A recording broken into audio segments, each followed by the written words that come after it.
saya Asri Nur Aini dari kelas 2B Pendidikan Sejarah Universitas Sultan Ageng Tirtayasa, NIM 2288200038. Pada kesempatan kali ini saya akan menyampaikan sedikit materi tentang proses masuknya India ke Indonesia. Untuk memenuhi tugas tengah semester Sejarah Indonesia Hindu-Buddha, dosen pengampu Ibu Maryuni MPD. Kita simak bareng-bareng bagaimana proses masuknya India datang ke Indonesia dan kondisi Indonesia sebelum masuknya India, dan yang terakhir, pengaruh-pengaruh apa yang India bawa ke Indonesia. Tonton sampai akhir ya. Pada awal abad Masehi yang lalu, diyakini bahwa India masuk ke Indonesia.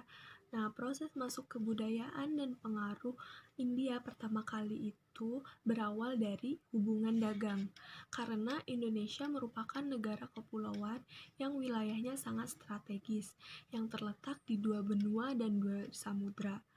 Bahwa pada saat itu posisi Indonesia juga sebagai pusat pertemuan antara pedagang, salah satu pedagang India. Di jalur perdagangan tersebut, banyak pedagang yang berasal dari India tinggal di kota-kota Indonesia. Nah, mereka membuat adanya kontak secara langsung dengan rakyat-rakyat Indonesia dengan para pedagang India yang bertempat tinggal di Indonesia. Hubungan antara India dan Indonesia tak hanya tentang hubungan perdagangan saja, akan tetapi banyak pribumi Indonesia dan para pedagang India yang melakukan pernikahan. Nah, sehingga hal tersebut membuat India dengan mudah membawa pengaruh penyebaran agama dan pengaruh-pengaruh budayanya di Indonesia. Nah, setelah itu penyebaran dan pengaruh India berkembang sangat pesat karena bisa dilihat banyak sekali yang memeluk agama Hindu, Buddha, dan juga dibuktikan dengan adanya pengaruh penyebaran melalui bahasa Sanskerta dan huruf Pallawa. Mana sih kondisi Indonesia atau Nusantara sebelum kedatangan bangsa India? Jadi, sebelum datangnya bangsa India ke Nusantara, menurut J.L. Brandes, dia menyebutkan bahwa sebelum kedatangan pengaruh India, Nusantara sudah memiliki 10 aspek kebudayaan asli pada kehidupan masyarakat, yaitu yang pertama, kepandaian bersawah dan bercocok tanam. Kemudian yang kedua, kemampuan berlayar dan mengenal arah mata angin. Yang ketiga, mengenal prinsip dasar pertunjukan wayang. Keempat, kemampuan dalam seni gamelan. Yang kelima, kepandaian membatik dan membuat pola seni ornamen. Yang keenam, kemampuan mengerjakan barang dari logam. Yang ketujuh, menggunakan alat ukur. Yang kedelapan, menggunakan alat tukar uang logam. Yang kesembilan, sudah mengenal sistem perbintangan. Dan yang terakhir, telah terbentuk susunan masyarakat yang teratur. Nah, dapat disimpulkan bukan hal yang mengherankan jika masyarakat di Nusantara waktu itu sudah aktif dalam hal kehidupan. Nah, selain itu juga dari segi kehidupan masyarakat Nusantara sebelum India datang dapat dilihat dari berbagai aspek. Yang pertama itu dalam bidang keagamaan. Nah, jadi sebelum India datang ke Indonesia telah berkembang kepercayaan yang berupa pemujaan terhadap roh nenek moyang yang dikenal dengan animisme dan dinamisme. Apa sih animisme dan dinamisme itu? Animisme itu merupakan suatu kepercayaan terhadap suatu benda yang dianggap memiliki roh atau jiwa. Sedangkan dinamisme merupakan suatu kepercayaan bahwa setiap benda itu memiliki kekuatan gaib. Nah, selain itu dalam bidang pemerintahan. Nah, dalam bidang pemerintahan pada waktu itu berlangsung sistem pemerintahan desa dan kesukuan yang mencakup daerah-daerah perbatasan. Kemudian pimpinannya dipegang oleh seorang kepala suku, bukan seorang raja. Yang ketiga ada dalam bidang sosial. Nah, sebelum datangnya pengaruh India, masyarakat Indonesia kehidupannya masih belum mengenal sistem kasta. Tapi setelah India datang ke Indonesia mengenal sistem kasta. Selanjutnya yang keempat adalah dalam bidang pendidikan. Nah, pada bidang pendidikan, Indonesia belum mengenal yang namanya lembaga pendidikan. Pendidikan masih berlangsung secara informal dalam keluarga masing-masing. Kemudian yang kelima, dalam bidang ekonomi dan mata pencaharian.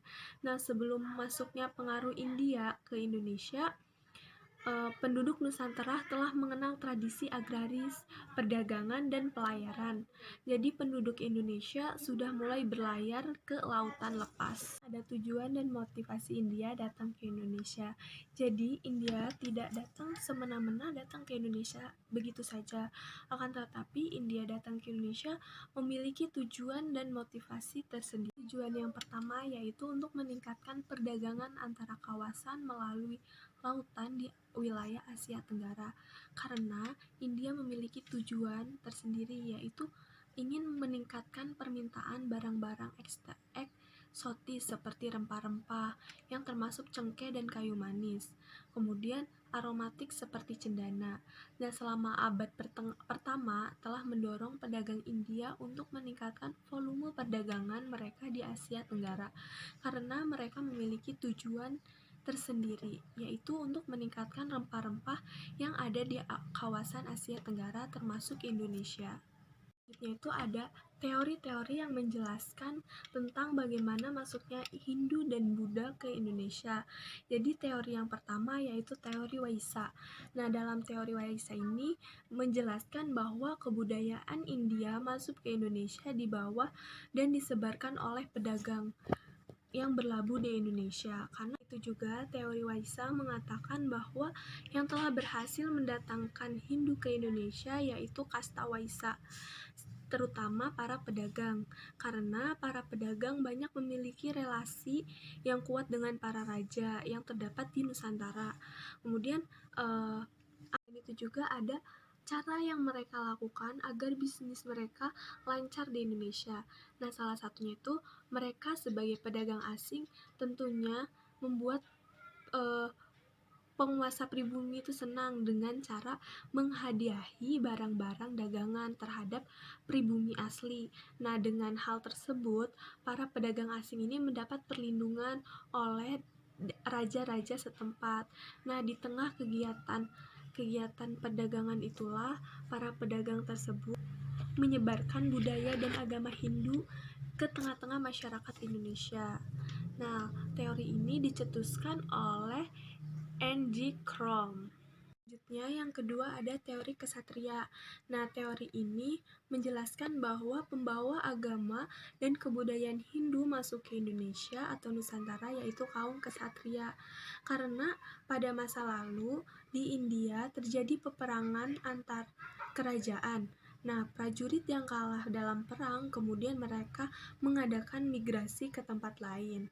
Nah, selain itu juga teori kesatria mengatakan bahwa proses kedatangan agama Hindu ke Indonesia dilangsungkan oleh para kesatria, yakni golongan bangsawan dan prajurit perang. Nah, menurut teori ini, kedatangan para kesatria ke Indonesia disebabkan oleh persoalan politik yang telah berlangsung di India, sehingga mengakibatkan beberapa pihak yang kalah dalam peperangan tersebut terdesak, dan para kesatria yang kalah akhirnya mencari tempat lain sebagai tempat pelarian. Nah, salah satunya yaitu ke wilayah Indonesia. Ilmuwan yang mencetuskan teori kesatria ini yaitu C.C. Burke dan Mukherjee. Yang ketiga yaitu teori Brahmana. Teori Brahmana ini mengungkapkan bahwa pembawa agama dan kebudayaan Hindu datang ke Indonesia yaitu golongan Brahmana. Para Brahmana datang ke Nusantara diundang oleh penguasa Nusantara untuk menobatkan menjadi raja dengan upacara Hindu. Nah, teori ini juga mengatakan bahwa masuknya kebudayaan India ke Indonesia dibawa oleh para Brahmana. Hal ini merujuk pada naskah tulisan tangan kitab undang-undang, ruang belajar, dan biara yang tidak terdapat dalam lingkungan para prajurit atau para pedagang. Nah, tapi lebih cocok dengan golongan keagamaan. Terakhir yaitu teori arus balik. Nah, pada teori ini adalah perpaduan dari ketiga teori sebelumnya. Teori arus balik mengungkapkan bahwa penduduk Indonesia banyak yang aktif berdagang ke India. Pulangnya mereka membawa agama dan kebudayaan Hindu. Sebaliknya, orang-orang Indonesia mengundang Brahmana dari India untuk menyebarkan agama dan kebudayaan Hindu di Indonesia. Dalam teori ini juga dijelaskan bahwa masyarakat Indonesia tidak hanya menerima pengetahuan agama dari orang asing yang datang, kan tetapi mereka juga aktif mencari pengetahuan di tanah asal agama Hindu. Dan setelah lulus mereka kembali ke Indonesia untuk berbagi pengetahuan. Nah, teori arus balik ini mengatakan bahwa yang telah berperan dalam menyebarkan Hindu di Indonesia yaitu orang-orang Indonesia sendiri, karena mereka adalah orang yang pernah berkunjung ke India untuk mempelajari agama Hindu. Dan materi yang dapat saya sampaikan mengenai proses masuknya India ke Indonesia. Jadi dapat disimpulkan bahwa sebelum datangnya kebudayaan India ke Nusantara, dahulunya Nusantara sudah memiliki kebudayaan yang maju. Nah, Nusantara juga sudah melakukan kontak dengan beberapa pendatang, mengingat lokasi Nusantara yang sangat strategis pada jalur perdagangan. Memang tak heran jika Nusantara sudah aktif dan terbiasa melakukan kontak dengan para pendatang. Seperti India, melalui jalur perdagangan, banyak sekali pedagang India yang kemudian menetap dan bermukim di kota-kota Indonesia. India tak hanya melakukan perdagangan, tetapi juga menyebarkan pengaruh serta budayanya ke Indonesia, seperti agama, bahasa, sistem pemerintahan, bangunan arsitektur, dan sebagainya. Sehingga banyak sekali pengaruh dan budaya budaya India yang juga berpadu dengan budaya Indonesia atau yang biasa kita sebut akulturasi. Cukup sekian video kali ini. Semoga apa yang telah saya sampaikan bermanfaat untuk orang banyak, terutama untuk diri saya sendiri. Kurang lebihnya mohon maaf. Wassalamualaikum warahmatullahi wabarakatuh.